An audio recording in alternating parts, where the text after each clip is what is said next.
Hello, আসসালামু আলাইকুম। সবাইকে ওয়েলকাম জানাচ্ছি।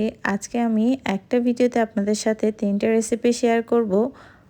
আর যেহেতু এটা একটা প্লেটার রেসিপি, তাই সবাই মিলে বাসায় ৩-৪ জন খুব অনায়াসে খেতে পারবে। তাহলে চলুন দেখে নেওয়া যাক। ফার্স্টেই কিন্তু আমি প্রায় ১.৫ কেজি পরিমাণে একটা মুরগি এভাবে কেটে নিব, যেন মশলাগুলো ভালো করে মুরগির সাথে মিক্স হয়ে যায়। ম্যারিনেশনের জন্য 1/2 কাপ টক দই এবং 2 চা চামচ দিয়ে দেবো রসুন বাটা, 3 চা চামচ দিয়ে দিব আদা বাটা, আর দিয়ে দিব 3 চা চামচ পরিমাণ শুকনো মরিচের গুঁড়া, দিয়ে দিব 2 চা চামচ পরিমাণ মিক্স মশলার গুঁড়া, 1 চামচ পরিমাণ চিলি ফ্লেক্স, দিয়ে দিব যে কোনো ব্র্যান্ডের 2 চা চামচ পরিমাণ মুরগির মশলা, 1 চা চামচ পরিমাণ জিরা গুঁড়া, 1 টেবিল চামচ পরিমাণ দিয়ে দিব চিলি সস, আর 3 টেবিল চামচ পরিমাণ দিয়ে দিব সয়া সস। এখন দিব 1 টেবিল চামচ পরিমাণ ওয়েস্টার সস, 1 টেবিল চামচ পরিমাণ বারবিকিউ সস, আর দিব চিলি সস। এরপর দিব 1 টেবিল চামচ পরিমাণ সিরকা, আর দিয়ে দিব স্বাদ মতো লবণ। এরপর দিয়ে দিব 1 টুকরো লেবুর রস এবং 1/2 কাপ পরিমাণে তেল, আর দিয়ে দিব 1 চা চামচ পরিমাণ চিনি। সবগুলো উপকরণ একসাথে মিক্স করে নিব। এখন এই মশলার মধ্যে মুরগিটাকে ভালো করে ম্যারিনেট করে নেব এবং মুরগির প্রতিটা অংশে ভালো করে মশলা লাগিয়ে নিব। এরপর একটা র্যাপ দিয়ে সারা রাতের জন্য ফ্রিজে রেখে দিব এই ম্যারিনেশন করা মুরগিটা। এখন আমি যেহেতু সটে ভেজিটেবল করব, এর জন্য প্রত্যেকটা ভেজিটেবল এরকম লবণ গরম পানিতে একটু করে হালকা বয়েল করে নিব।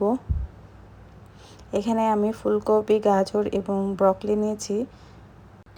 এখন এই বয়েলড ভেজিটেবলসগুলো একটু সতে করে নেব। একটা প্যানে 2 চা চামচ পরিমাণ দিয়ে দেবো ঘি, 3টি এলাচি এবং 1টি দারুচিনি। এরপর দিয়ে দেবো 1/2 কাপ পরিমাণ পেঁয়াজ কুচি, আর দিয়ে দেবো 1 চা চামচ পরিমাণ কালো গোলমরিচ গুঁড়া। এখন সবগুলো ভেজিটেবল দিয়ে দিব। এরপর দিয়ে দেবো সয়া সস এবং লবণ। এরপর দিয়ে দিব ক্যাপসিকাম, মটরশুঁটি, আর দিয়ে দিব টমেটো। এবার ভালো করে সবগুলো ভেজিটেবলস সতে করে নিব। হোল নাইট ম্যারিনেট করার পর মুরগিটা কিন্তু মশলার সাথে খুব ভালোভাবে মিক্স হয়ে গিয়েছে। এখন আমি মুরগির পাগুলো একটু টুথপিক দিয়ে জাস্ট করে দিব, আর লো হিটে ফ্রাই প্যানে বসিয়ে দিব।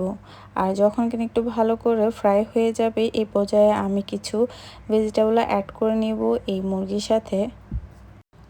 এখন বেঁচে যাওয়া এই ম্যারিনেটের মশলাটা দিয়ে একটা স্পাইসি রাইস তৈরি করব। আর এখন 1/2 কাপ পেঁয়াজের সাথে আদা রসুন বাটা, লং, এলাচি আর তেজপাতা দিয়ে ম্যারিনেট করা মশলাটা দিয়ে দিব।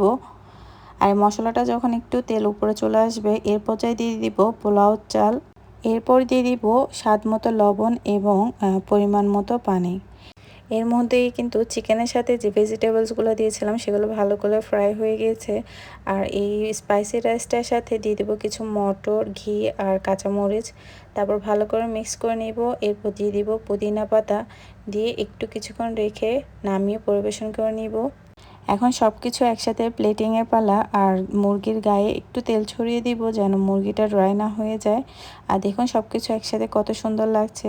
আপনারা চাইলে বাসায় ট্রাই করতে পারেন। আর সবাইকে অনেক অনেক থ্যাংক ইউ এতক্ষণ আমার সাথে থাকার জন্য।